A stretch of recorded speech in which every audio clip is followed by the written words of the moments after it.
नमस्कार मित्रांनो, नशिबाने मालिकेच्या आजच्या भागामध्ये अगदी मनपूर्वक मी तुमचं स्वागत करते। आजच्या भागामध्ये आता वासंती गिरिजाला आपल्या रूममध्ये घेऊन येते। तेव्हा आता गिरिजा विचारते की आई सांगा तरी तुम्ही मला रूममध्ये का आणलंस। त्यावर आता वासंती म्हणते की अगं सांगते सगळं काही सांगते, मी तुझ्या नवऱ्याला उपाशी नाही ठेवणार।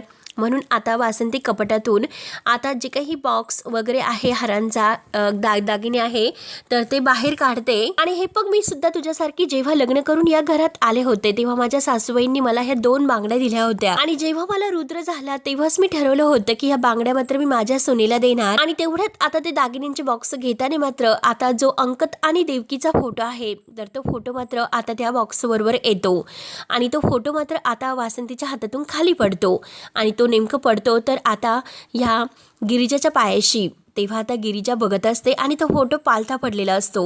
वासंती आता धक्क्यानेच पाहत असते आणि तो फोटो आता शेवटी फुटला जातो, परंतु तो पालथा पडलेला असतो। आणि तेव्हा मात्र आता वासंतीला तो भूतकाळ आठवतो की जेव्हा आता ह्या देवकीने मात्र तिला अगदी मरणाच्या दारात असताना अगदी जखमी झालेल्या देवकीने आता ही गिरिजा आहे तर लहानपणीची गिरिजा तिच्या ताब्यात दिलेली असते की नागेश्वरपासून माझ्या मुलीला वाचवायला आता तिने वासंतीच्या ताब्यात तिला दिलेलं असतं। नागेश्वरची सावली सुद्धा तू तिच्यावर पडून देऊ नकोस, हे जे काही ती म्हटलेली आहे देवकी ते सगळं काही आता वासंतीला आठवत असतं आणि ती गिरिजाकडे बघत असते। तेव्हा गिरिजा सुद्धा त्या फोटोकडे बघत असते। गिरिजा मात्र तो फोटो उचलते आणि त्या फोटोकडे बघत असते। तो गिरिजाने मात्र तो फोटो आता अगदी उलटा धरलेला असतो आणि आता अंकत आणि देवकी हे सगळ्यांचे फोटो आहेत तर ते खालच्या बाजूने असतात आणि ते त्या फोटोकडे गिरिजा आता बघत असते। वासंती गिरिजाकडे बघत असते आणि गिरिजा वासंतीकडे पाहत असते। देवी आईचाच हा एक मोठा चमत्कार असतो, कारण आता गिरिजाच्या समोर गिरिजाचे आई वडील असतात, त्यांचा फोटो आणि त्यांच्याजवळ असणारी त्यांची छकुली म्हणजे गिरिजा। आता गिरिजा तो फोटो अगदी बघणार तोच लगेच वासंती घाईने तिच्या हातातून तो फोटो हिसकावून घेते। तेव्हा गिरिजा विचारते की आई नक्की हा फोटो कुणाचा आहे बरं। त्यावर मात्र आता वासंती म्हणते की अगं हा फोटो माझ्या मैत्रिणीचा आणि तिच्या नवऱ्याचा आहे। तेव्हा आता गिरिजाने तो फोटो पुन्हा कपाटात ठेवलेला असतो तर आता वासंती म्हणते की मी फोटो ठेवून देते। तेव्हा गिरिजा म्हणते की आई अहो हा फोटो तुम्ही कपाटामध्ये का ठेवतात, द्या बरं माझ्याकडे, मी तो काच फुटलेली आहे ना व्यवस्थित करून देते, मी दुसरी काच वगैरे बसून आणते। तेव्हा वासंती म्हणते की नाही अगं मी बघेन नंतर, तू अगोदर ह्या बांगड्या घाल बरं। तेव्हा आता गिरिजा म्हणते की आई नकोय, आई म्हणतेस ना मला, मग ह्या बांगड्या तू घाल। तेव्हा आता वासंती ऐकायला तयारच नसते आणि त्या बांगड्या शेवटी ती आता घालायला देते। तेव्हा मात्र आता गिरिजा म्हणते की अहो नाही, कशाला मला ह्या बांगड्या उगाच। तेव्हा वासंती म्हणते की तुम्हाला आई म्हणतेस ना, हे बघ आई समजून मी तुला त्या बांगड्या दिलेल्या आहे, सासू नाही मी तुझी, मी आई समजून ह्या बांगड्या घे तुला। शेवटी मात्र आता वासंती तिला त्या बांगड्या हातावर ठेवते आणि घ्यायला सांगते। तेव्हा आता वासंती पूर्णपणे घाबरून गेलेली असते।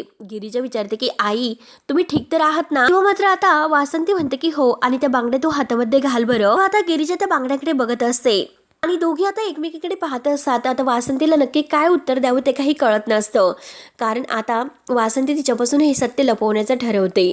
त्यानंतर आता इकडे मात्र उर्वशी सावीच्या हाताला धरते आणि तिला किचनमध्ये ओढत आणते। आता सावी विचारते की काय झालं आत्या। तेव्हा आता उर्वशी तिला अगदी तोंडावर बोट ठेवून शांत राहायला सांगते। आता मात्र जो डब्बा ते गिरिजाने आपल्या रुद्रसाठी भरून ठेवलेला असतो आणि आता उर्वशी म्हणते की हे बघ हा डब्बा तुला दिसतो ना। तेव्हा उर्वशी आता सावीलाही सांगत असते। सावी म्हणते की हो दिसतोय, मग त्या डब्याचं काय करायचं। तेव्हा उर्वशी म्हणते की अगं तुला समजतं की नाही, हा डब्बा मात्र आता गिरिजा तिकडे रुद्रसाठी घेऊन जाणार होती, त्या रुद्रसाठी तिने स्वतः हा डब्बा बनवलेला आहे आणि ती स्वतः घेऊन जाणार होती। तेव्हा आता हे ऐकून सावी म्हणते की काय बोलतात आत्याबाई। सावीला खूपच राग येतो। सावी म्हणते की हो आत्या, तिचं ना जरा जास्त अगदी खूपच ओतू चाललेला आहे, खूपच आती। तेव्हा आता उर्वशी म्हणते की मग आती तेथे काय दगड माती। त्यावर आता सावी विचारते की म्हणजे काय करायचं, तर उर्वशी सांगते की अगं म्हणजे असं, तुला माहिती आहे का गिरिजा इथे दिसत नाही आणि हा डबा मात्र येथे असंच पडलेला आहे। तर तेव्हा सावी म्हणते की हो आलं माझ्या लक्षामध्ये। तेव्हा उर्वशी विचारते की काय बरं। सावी म्हणते की डबा बनवला आता ह्या गिरिजाने, तो डबा घेऊन जाणार मात्र मी, म्हणून सावी खूपच खुश होते। सावी पुढे म्हणते की त्यानंतर मात्र आता डबा मी नेऊन दिला, मग आता तिचं रुद्र समोर जे काही इम्प्रेशन मारण्याचा प्रयत्न आहे ना तो फेल गेला। तेव्हा आता उर्वशी म्हणते की अगं तुला कळतं का सावी, अगं रुद्रच्या मनात जागा बनवण्याची ही एक संधी आहे, तर आता मात्र तू ही जागा सोडायची नाही, रुद्रच्या मनात अगदी तुझी प्रेमाची जागा निर्माणच करायची। आता हे ऐकून सावी तर खूपच खुश होते आणि उर्वशीच्या अगदी मस्त गाल धरत असते। तेव्हा उर्वशी म्हणते की जा लवकर। आता सावी डबा घेते आणि धावतच अगदी जायला निघते।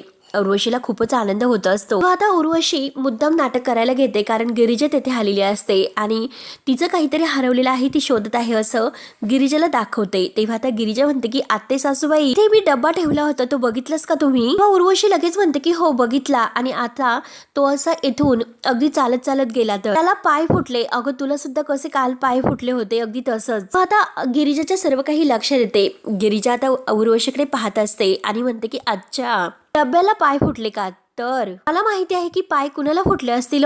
ती भाची आली आहे ना मुंबईवरून सावी, बरोबर तुम्ही तिला चावी दिली असणार. आता उर्वशी तोऱ्यातच म्हणते की हो तीच घेऊन गेली तुझा डब्बा. आणि हे बघ आज मात्र ती तुझा डब्बा घेऊन गेली आणि उद्या मात्र ती ज्याच्यासाठी हा डब्बा घेऊन गेली ना त्याला सुद्धा घेऊन जाईल. तर मात्र आता गिरिजाला खूपच राग येतो. आता उर्वशी जायला निघते. गिरिजा म्हणते की 1 मिनिट. आता गिरिजा लगेच म्हणते की त्यांना घेऊन जाण्या अगोदर जर तीच गायब झाली तर.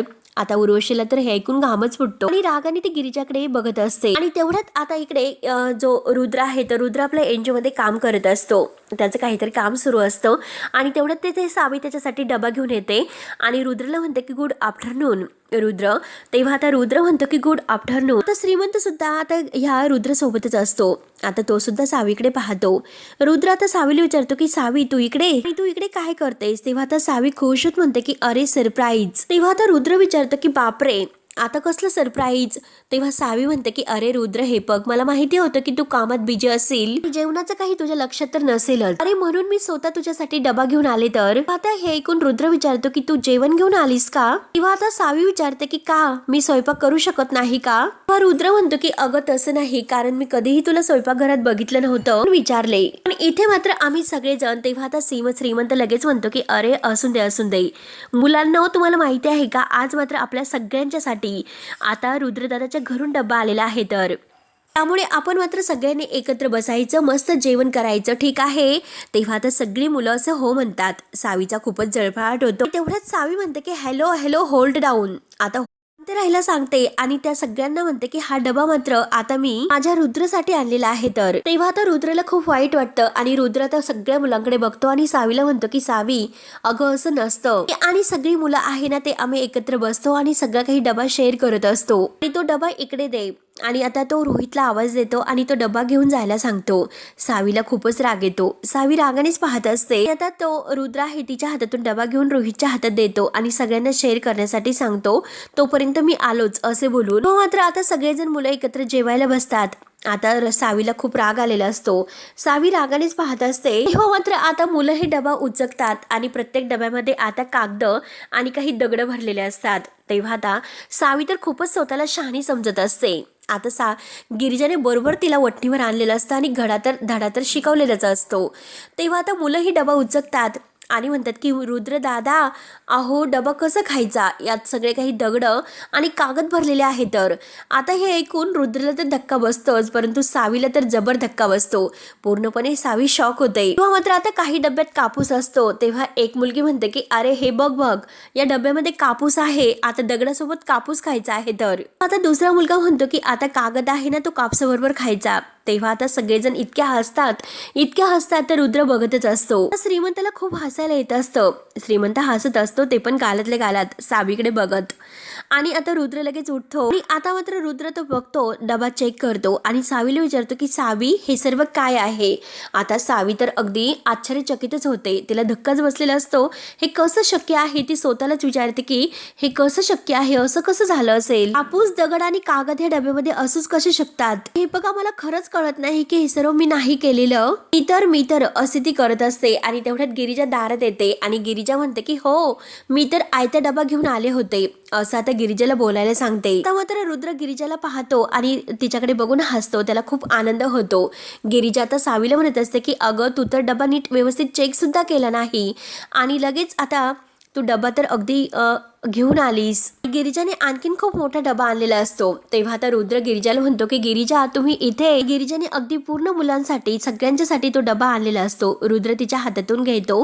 गिरिजा म्हणते की असून द्यावो. आणि त्यात म्हणजे आता पिशवीमध्ये तिने रुद्रसाठी वेगळा डबा आणलेला असतो आणि तो जो डबा आहे तर तो मुलांसाठी आणलेला असतो.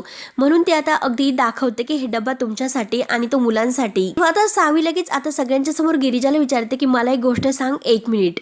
हा डब्बा मात्र कोणी भरलेला होता. आता गिरिजा म्हणते की अगं ते मला कसं माहिती असणार, कारण तू डब्बा आणला होता, मग तुलाच माहिती असेल की हे सर्व कसं झालेलं आहे ते. तेव्हा मात्र आता सगळे काही मुलं एकामागून एक म्हणतात की दगडाची भाजी, कापसाचा भात आणि आता कागदाची चपाती. तेव्हा आता सगळेजण सावीवर खूपच हसतात. आता गिरिजा त्या मुलांना म्हणते की नाही, असे थट्टा करायची नसते. सावी रागानेच म्हणते की हो ना, ही मुलं जरा आगाऊच आहे. आता गिरिजा तिला म्हणते की सावी, ग मुलांना नाही तर तुला म्हणाले मी, जेवणाशी कोणी थट्टा करतं का ग?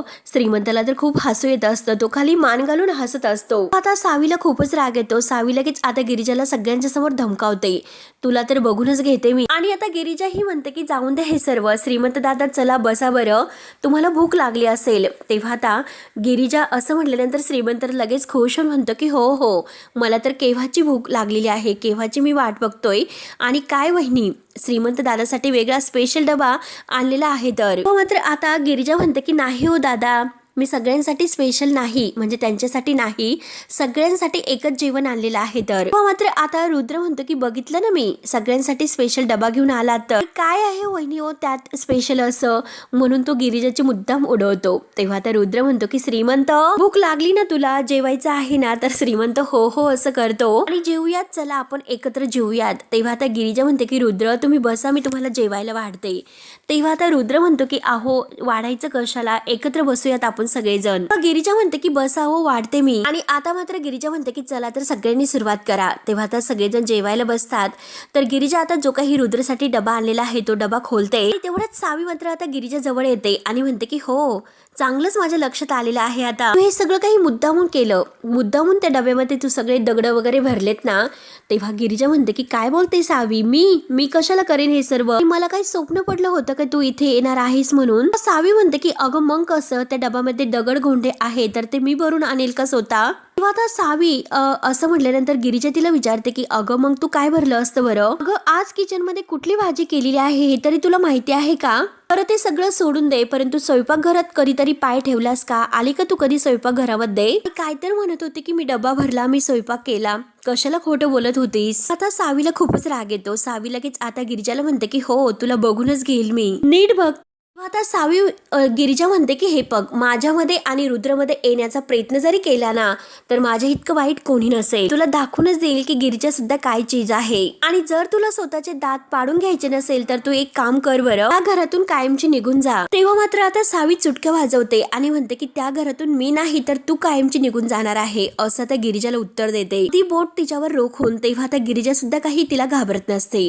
गिरिजा लगेच आता तिचं बोट खाली करते. तेव्हा आता गिरिजा म्हणत असते की हे बघ, अगं नशिबाचा सौदा करून मी त्या घरात आलेले आहे आणि जी मुलगी नशिबाचा सौदा करून आपलं नशीब पणाला लावून येत असते आणि मग मी तुझ्यासारख्या मुलींच्या जे काही धमक्या आहेत तर त्या धमक्यांना घाबरेल असं तुला वाटतं का? अशा धमक्यांना तर मी भीक सुद्धा घालत नसते. आणि मुळात मी तुला सांगते की मी येथे काही मिळवायला आलेलेच नाही, माझा काही उद्देश सुद्धा नाही, त्यामुळे काही गमवण्याची भीती मात्र माझ्या मनामध्ये नाहीच. आणि घाबरलं तर तू पाहिजे, कारण जे काही तू मिळवायला आलेली आहेत ना ते तुझं नाहीच.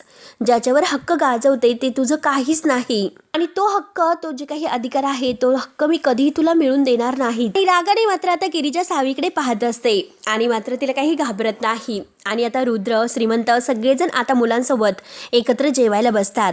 आणि तेवढ्यात मात्र गिरिजा तेथे येते. गिरिजा सुद्धा त्यांना जॉईन होते. आता रुद्र गिरिजाला बघून आणखीनच खुश होतो आणि तो गिरिजाला म्हणतो की गिरिजा, अहो तुम्ही सुद्धा आमच्या सोबत जेवायला घ्या की. तर गिरिजा म्हणते की अहो मी नंतर खाईल रुद्र, सुरू करा बरं. आता रुद्र खूपच खुश असतो आणि गिरिजाकडे बघून हसत असतो. आणि श्रीमंत लगेच जेवायला सुरुवात करतो आणि सगळी मुलं अगदी आनंदाने जेवण करायला सुरुवात करतात. आज मात्र गिरिजाने आपल्या हाताने स्वयंपाक बनवलेला असतो आणि तो स्वयंपाक इतका सुंदर टेस्टी झालेला असतो म्हणून सगळ्यांचे चेहरे मात्र आता खूपच खुलतात. व आता रुद्र लगेच आता एकच घास खातो आणि म्हणतो की वाव, खरंच गिरिजा कमाल. तेव्हा आता गिरिजा इतकी खुश होऊन हसत असते आणि सावीचा इतका जळफळाट होत असतो. तिला असं वाटतं की काय करू आणि काय नाही. तेवढ्यात आता रुद्रच्या अगदी त्या होटाला भाताचा कण वगैरे लागलेला असतो. त्याला मात्र आता रुद्रकडे बघून खूपच हसायला येते आता गिरिजा म्हणते की रुद्र अहो तिकडे लागलेला आहे. तेव्हा आता रुद्र म्हणतो इकडे, म्हणून तो आपल्या हाताने काढत असतो. तो त्याला काही दिसत नसल्यामुळे आता त्याला काढता येत नसते. आता गिरिजा मात्र म्हणते की अहो इथे बघा, इथे लागलेला आहे. तर आता रुद्रला काही समजतच नाही की नक्की कुठे काय लागले. आता गिरिजा म्हणते की 1 मिनिट, आणि गिरिजा स्वतः आपल्या हाताने मात्र त्याच्या ओठाला जो काही कण लागलेला आहे तर तो बाजूला काढते. आता रुद्र तिच्याकडे बघत असतो. दोघंही आता एकमेकांकडे पाहतच असतात, परंतु सावीचा आता हे सर्व बघून आणखीनच जळफळाट होत असतो. तिला इतका राग येतो, रागाने ती दोघांकडे बघत असते. आणि रुद्रला इतका आनंद होतो कारण आता गिरिजाने त्याच्या गालाला हात लावलेला असतो. त्याला इतका आनंद होत असतो आणि तो बघतच असतो. दोघंही एकमेकांकडे इतक्या रोमॅन्टिक पद्धतीने पाहत असतात आणि दोघांना सुद्धा खूप असा आनंद झालेला असतो. रुद्र आता गिरिजाकडे बघून हसतो आणि गिरिजा रुद्रकडे बघून हसते.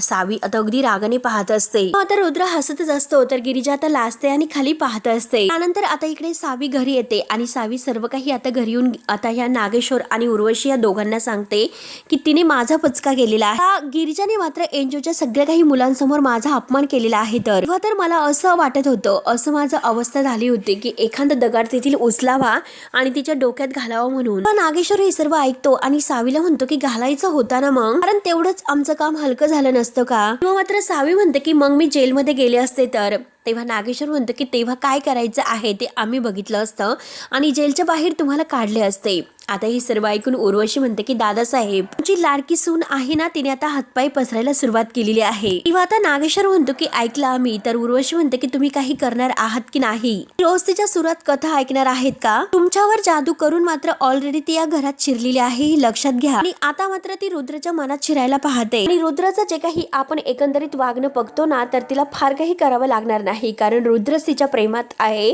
म्हणून ती रुद्रला अगदी सहजपणे जिंकू शकेल. तेव्हा आता सावी म्हणते की हो ना, आणि जर आपण काही करायला गेलो तर ते सर्व आपल्यावर उलटणार आहे.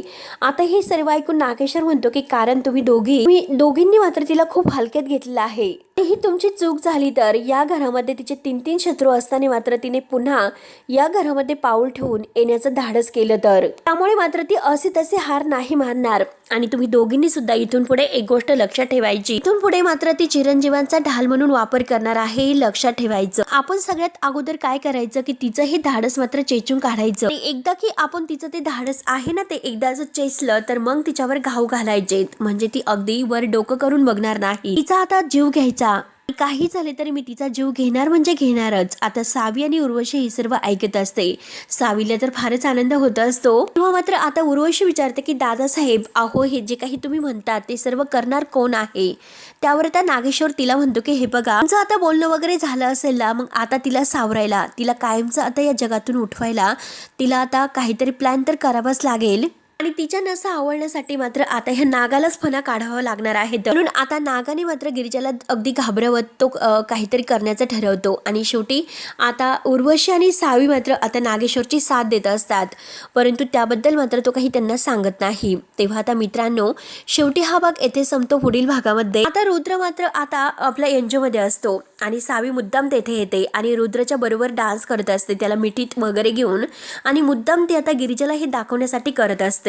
आता जेव्हा सावी हे सर्व रुद्रबरोबर करत असते त्याच वेळेस गिरिजा मात्र पुन्हा आता एनजीओमध्ये आलेली असते आणि हे सर्व समोरचं दृश्य बघून आता मनात मात्र गिरिजा म्हणत असते की ही सावी मुद्दाम हे सर्व करत आहे रुद्रला आपल्या प्रेमाच्या जाळ्यात ओढण्यासाठी. तेव्हा मात्र आता श्रीमंत गिरिजाचे डोळे उघडतो.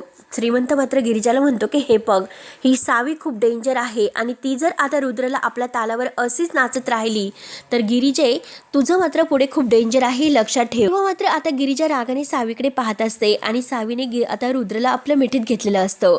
त्यानंतर मात्र आता इकडे ही प्रभास काकांच्या रूममध्ये येते आणि त्यांची चौकशी वगैरे करत असते आणि तेवढ्यात तेथे नागेश्वर येतो.